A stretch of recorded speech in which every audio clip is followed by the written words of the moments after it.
dapat tayo sa ating mga kalayaan ay matutong bigyan natin ang ating mga sarili ng dangal at ang landas na ito ay ang pagiging makatao na naniniwala sa kapayapaan. Inahalin tulad ni Rizal ang isang lipunang abusado sa isang kastilyong baraha o tinatawag nating House of Cards na kusang babagsak kung nagtaglay ang tao o ang sambayanan ng dangal na bunga ng isang makatwirang pamamaraan.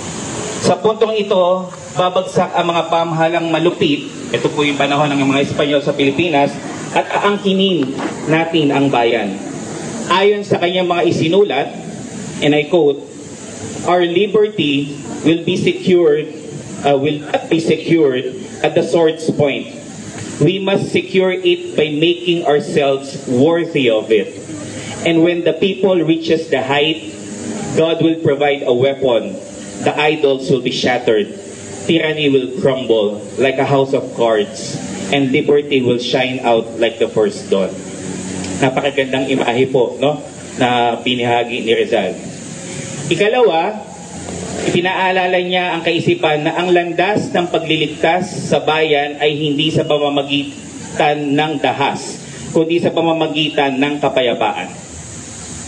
Kanyang isinulat, and I quote again, "Ang karangalang maging tagapagligtas sa isang bayan ay hindi pa dapat makamtam ng isang nagdadagdag sa kapamahakan nito.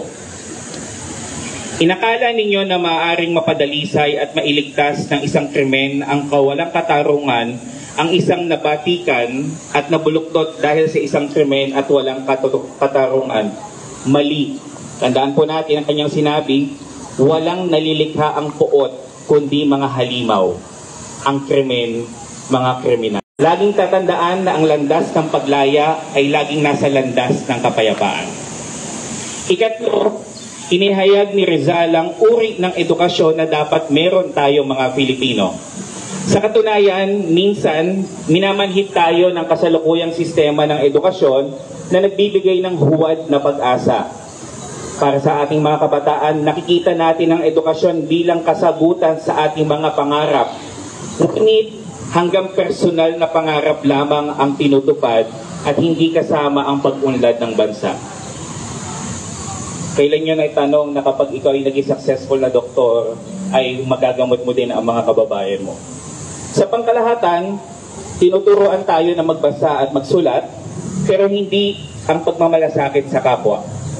Nagtuturo man tayo ng nasyonalismo, ngunit ikinakahon tayo sa apat na sulok ng kwarto at sa pamamagitan ng pataasan ng grad.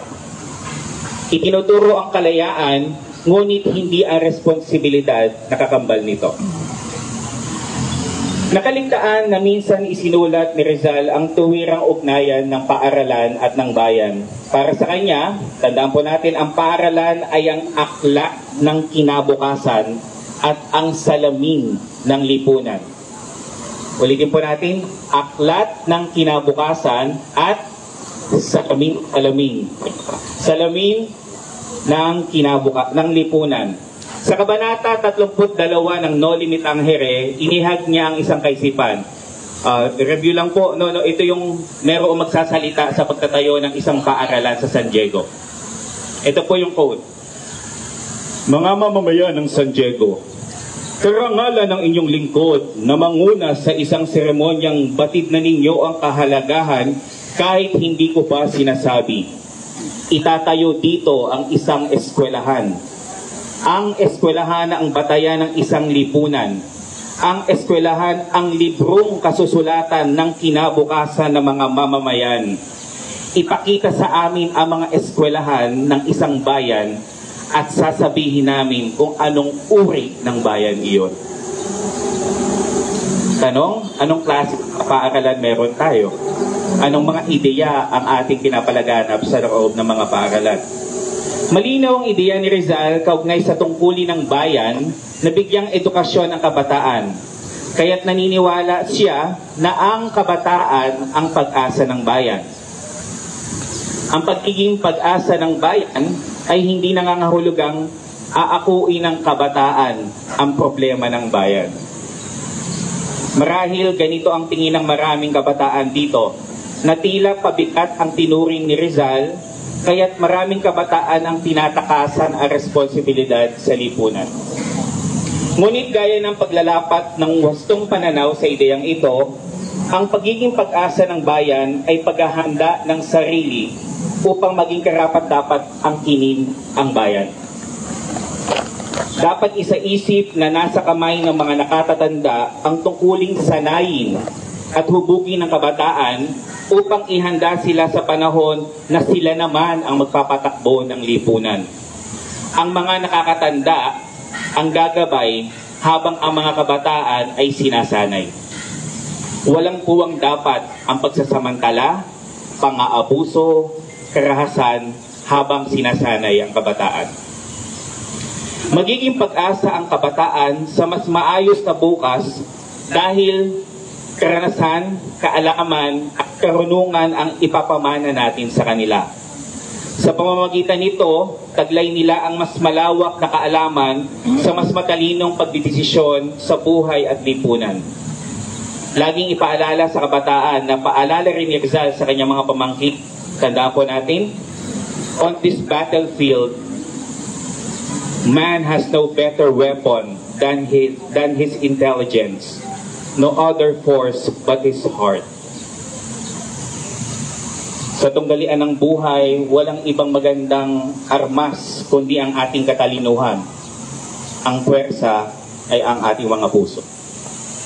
Sana malinaw at pagkaunawa ng marami sa mensaheng ito ni Rizal dahil magkaiba po ang kabataan ng pag-asa ng bayan sa iasa ang bayan sa kabataan. So yung ating magulang dito, no?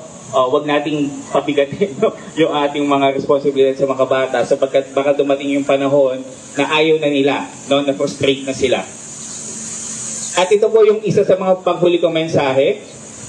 At para sa mga nagsasabing na wala ng pag-asa ang Pilipinas, marami po yan ngayon sa social media, no?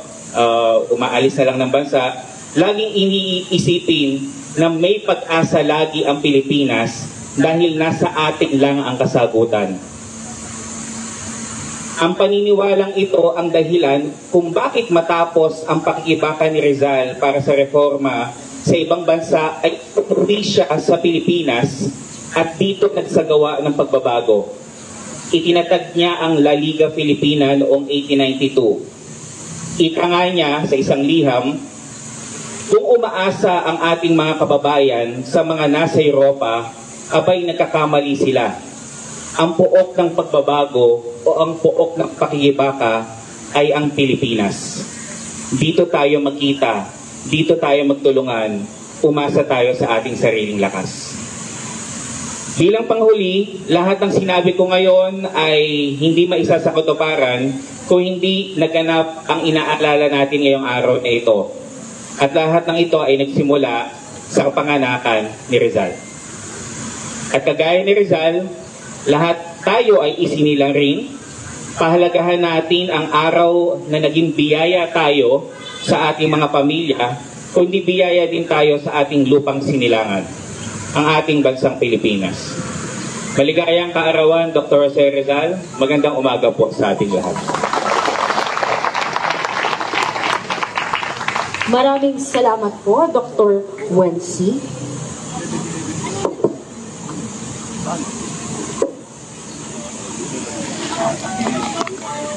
Maraming salamat po dahil tayo'y nagbalik tanaw sa buhay ng ating pambansang bayani, Dr. Jose E. Rizal.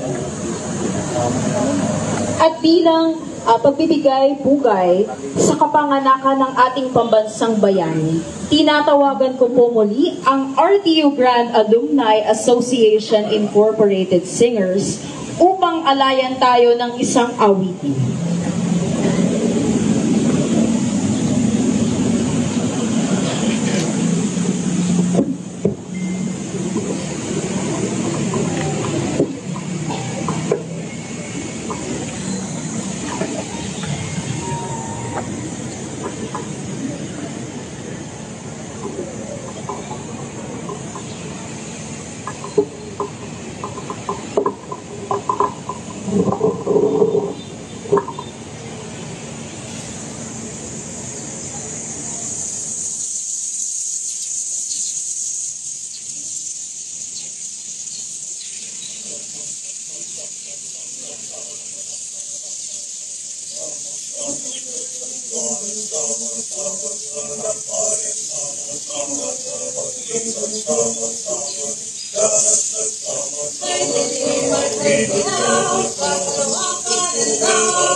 At ang aming tagumpay, ang buhay ng aking Ibigin ang aming iisip at inaangat. Angat mo'y tagumpay natin lahat. Ipangat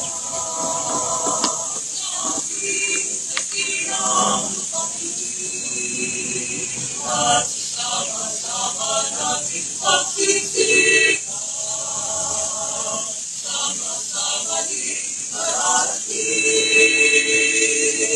Ang iba't ibang dalaw, isang tutulungan, ito isang araw, isang kabuluhan. Sama-sama natin ang pinapangat tayo na bituin. Ang ating tagumpay, tagumpay ng ating lahi, tagumpay ng ating bibig, ang tanging ibig ang inaangat. Angat mo'y tagumpay natin lahat. Angat mo'y tagumpay natin lahat.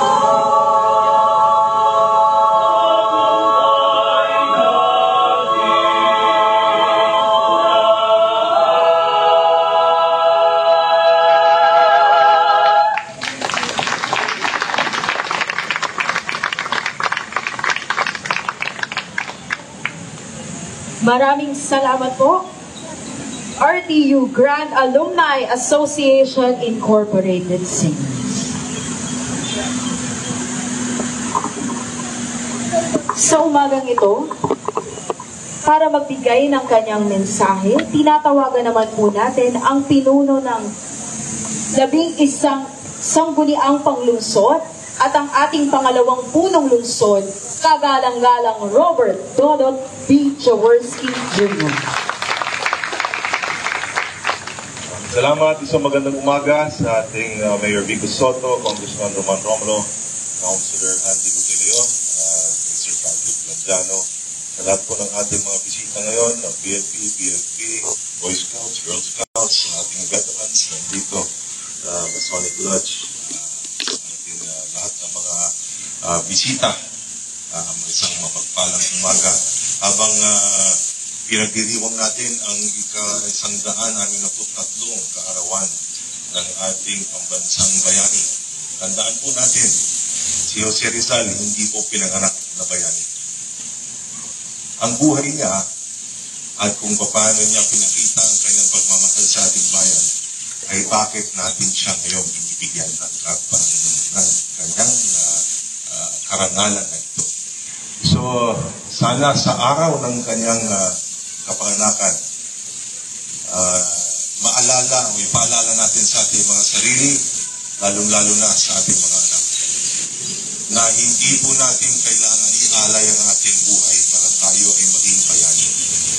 Kailangan lang ay tandaan natin na si Jose Rizal ay nanindigan para sa pagmamahal sa bayan, nanindigan sa kapayapaan, nanindigan sa kaayusan. Dahil ang isang bayang may kalayaan ay tunay na malaya lamang pag ang kanyang mamamayan ay naintindihan ang responsibilidad ng kalayaan na yan. We enjoy democracy, but we also have to understand it comes with great responsibility. Kung nais po natin mabago ang kinabukasan ng ating bansa, kailangan po natin maihugot sa ating puso ang pagkabayani natin lahat. Hindi sa pamamagitan ng pag-aalay ng ating buhay, pero sa pagbibigay ng maayos na pamumuhay sa bawat isa, sa pagmamahasakit sa kapwa, sa pagbibigay ng sakripisyo, pagsusunod sa batas, dahil sabi ko nga, walang ibang magmamahal sa ating bayang Pilipinas kundi tayo mga kapwa Pilipino. Muli po, isang mapagpalang umaga sa ating lahat. at mabuhay ang ating pambansang bayani. Salamat po.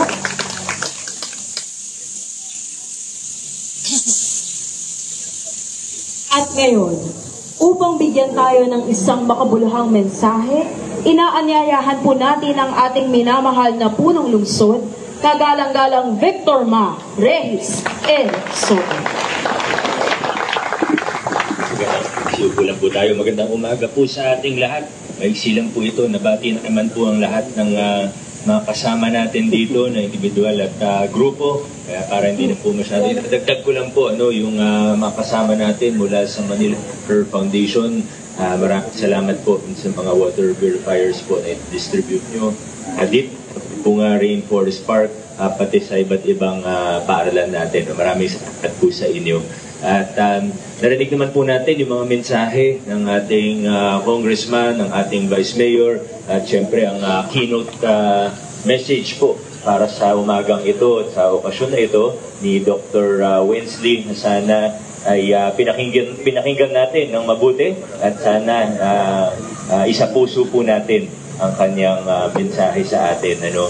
Ako po ay naniniwala na ang alaala at legasiya ni Dr. Jose Rizal ay patuloy na mabubuhay at patuloy na magiging inspirasyon sa ating lahat at hanggang sa susunod na mga henerasyon. Maraming salamat po. Muli po, magandang umaga sa ating lahat. Maraming salamat, Mayor.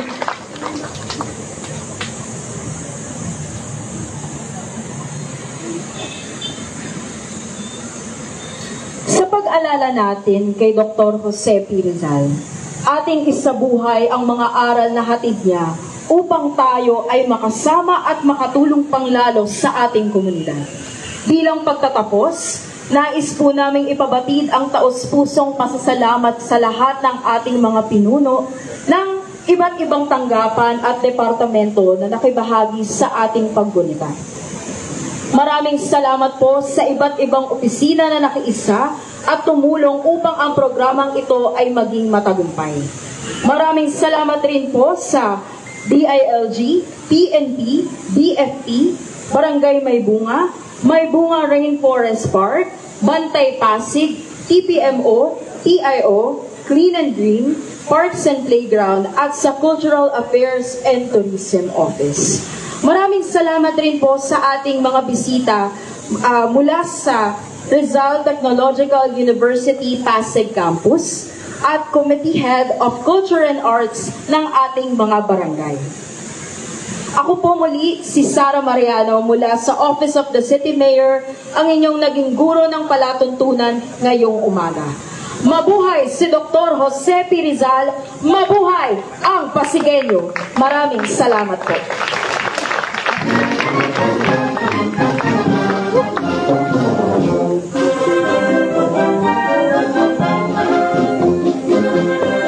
Nais rin po naming magbigay ng pasasalamat sa grupong Knights of Rizal sa pagbibigay ng bustong ito ni Dr. Jose P. Rizal.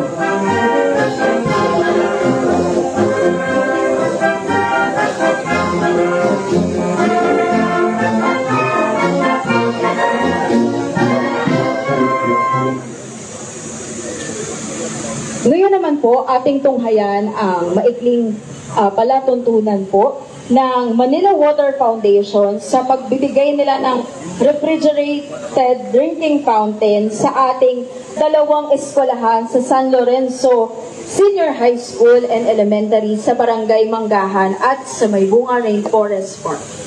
Tinatawagan ko po si Mr. Reginald M. Andal, Executive Director ng Manila Water Foundation, upang bigyan tayo ng konting storya tungkol sa kanilang programang ito. Maraming pong salamat. Magandang umaga po sa inyong lahat. Alatingin po sa ating pong pinamamahal na Mayor, Mayor Vico Soto. Mula po sa Manila Water Company, Manila Water Foundation, MWSS Regulatory Office at MWSS Corporate Office, kami po ay patuloy na sumusuporta sa programa ng pamahalang lungsod ng Pasig, lalo tigit po sa pagtataguyod ng ating pong kasaysayan, kalikasan at kalusugan. Habang pinapangaral po natin ang ating pong pambansang bayani si Dr. Jose Rizal, naalaala ko po ang ilan po sa mga naging bahagi ng talagang tulong po ni Dr. Jose Rizal. Noong siya ipinatapon sa dapitan, siya po ang namuna para magkaroon ng water system mismo sa dapitan. Kaya naman, bilang pong patuloy na pagsuporta sa ating po mga programa ng pamahalang lungsod ng Pasig, kami po ay nagbabahagi ng 7 refrigerated drinking fountain. 5 po dito sa may bunga Rainforest Park para po masigurado ng ating po mga kababayan habang sila po ay tumatakbo rito at nananatili po dito sa ating po may bunga Rainforest Park ay talagang may maiinom na malamig at malinis na tubig. At ito po ay simula pa lamang para po tayo ay makapagbahagi din ng marami pang refrigerated drinking fountains sa lahat po ng mga paaralan dito po sa lungsod ng Pasig. Maraming po salamat at Maraming salamat po, Mr. Anal. Ngayon naman po, upang magbigay pa po ng mensahe, tinatawagan ko rin po si Mr. Christian Baluca, Policy Planning and Public Relations, mula sa ating Policy Planning and Public Relations Department.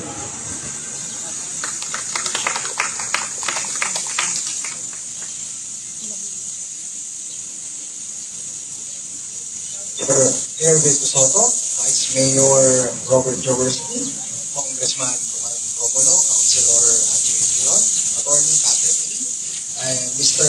Alamonte, and Mr. Reggie Antal. Magandang umaga at isang mapagpalang umaga po sa ating lahat.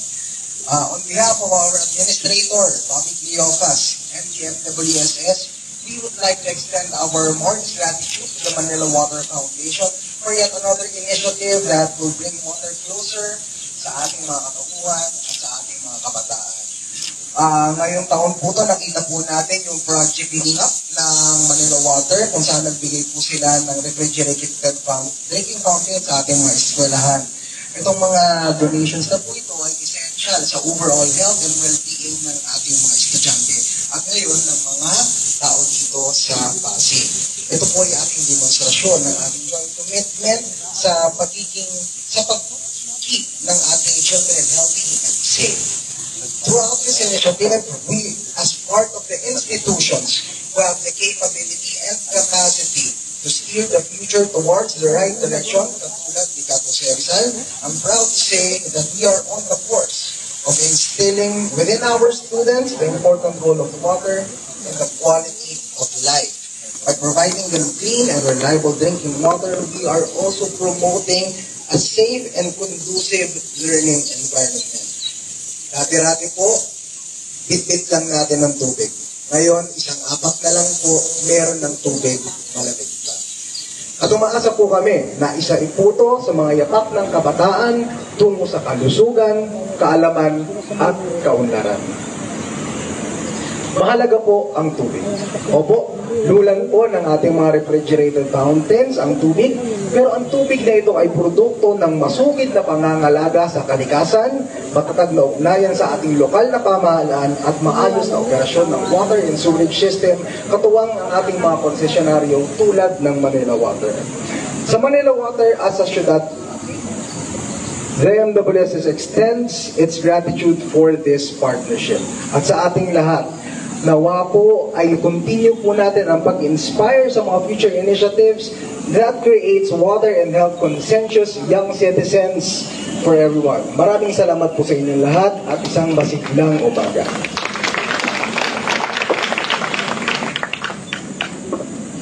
Tinatawagan ko rin po si Attorney Patrick T., ang ating Chief Regulator sa Regulatory Office ng MWSS.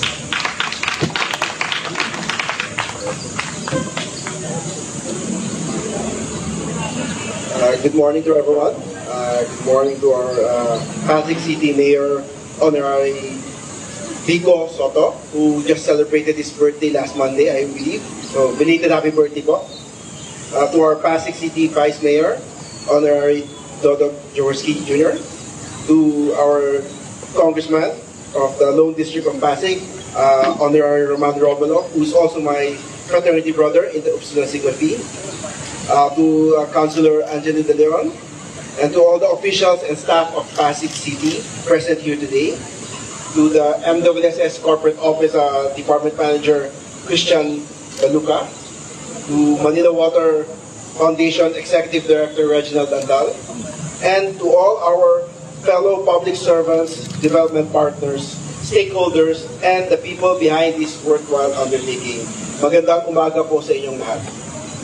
The MWSS-RO is deeply honored again to be part of this inauguration of another batch of Manila Water Foundation's donation of refrigerated drinking fountain this 2024. Manila Water Foundation, together with its partners, has continuously provided hygiene facilities, supplies, and information and education materials to various establishments.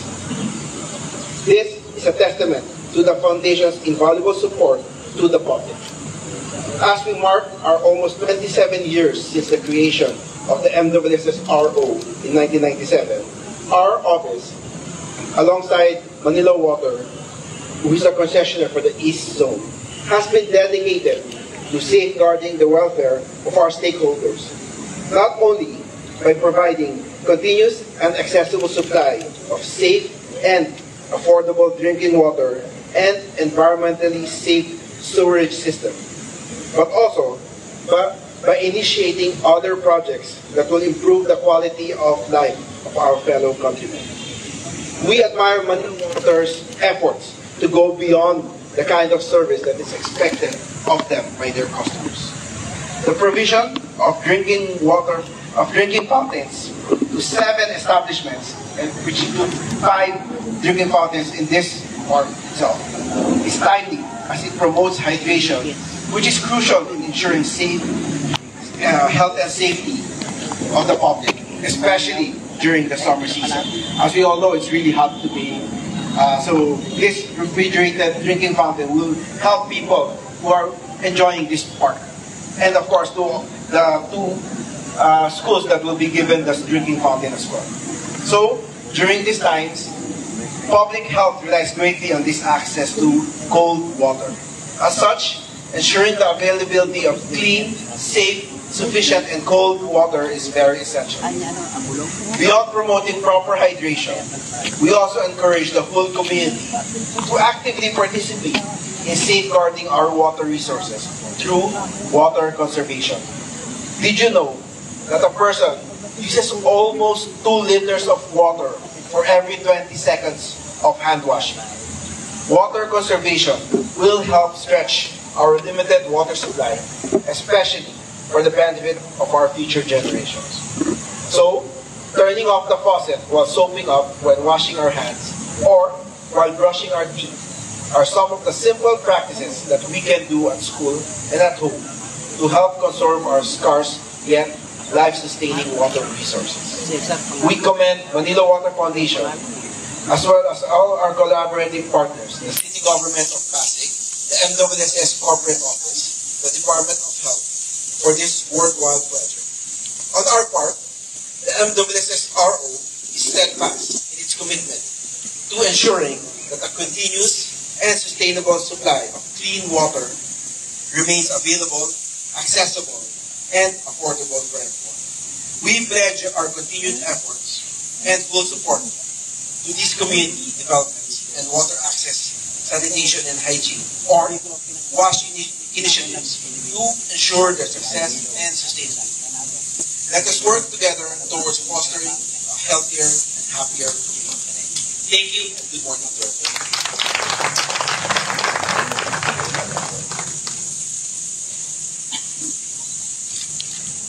And this time po, may I invite our officials from the City Government of Pasig, Congressman Romanti Romulo, Mayor Vico Soto, and Vice Mayor Robert Dodo Jaworski, and our City Councilor, Ms. Angelu De Leon, for our photo op po. Including po yung from MWSS, Mr. Christian Baluca, Attorney Patrick T., Mr. Reginald M. Andal, and Sir Patrick Blanchard.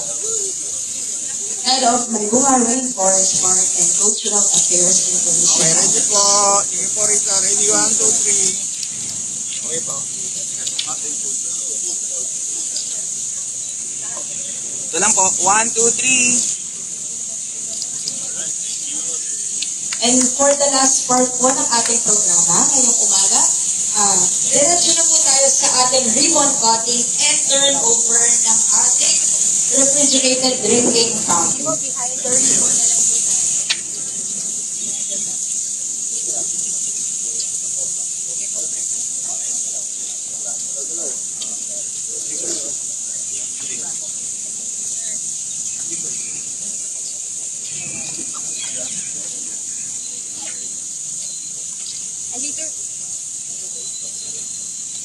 Okay po. Sige muna po rito. Ready po. 1, 2, 3. Okay po. Ito po. Ito pa po, kay Nico pa po for MWF. 1, 2, 3. One more. Get one there.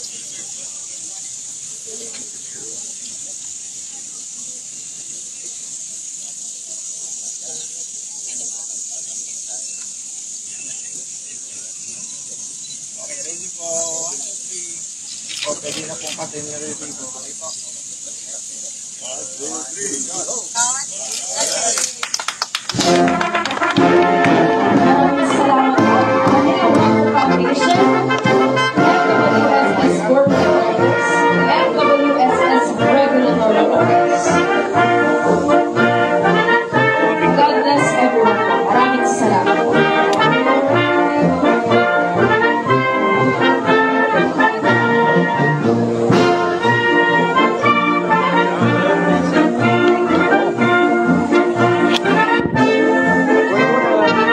Karawan ni Jose Rizal at binabati ko lahat ng Pasilina at ng Pilipino at nakita naman natin napaka-importante po at mahalaga na maalala natin yung mga ginawa po at mga isinulat ng ating pambansang bayani. Again po, congratulations po sa atin lahat. Mabuhay po si Jose Rizal. Kung may message po ba kayo sa Manila Water? Well, sa Manila Water, maraming salamat dito sa binigay po nilang drinking water dahil mahalaga talagang tubig, lalo na sa kabataan po para hydrated sila, mainit ngayon. Again, maraming salamat sa Manila Water Foundation. Thank you. Ito po, Manila Water.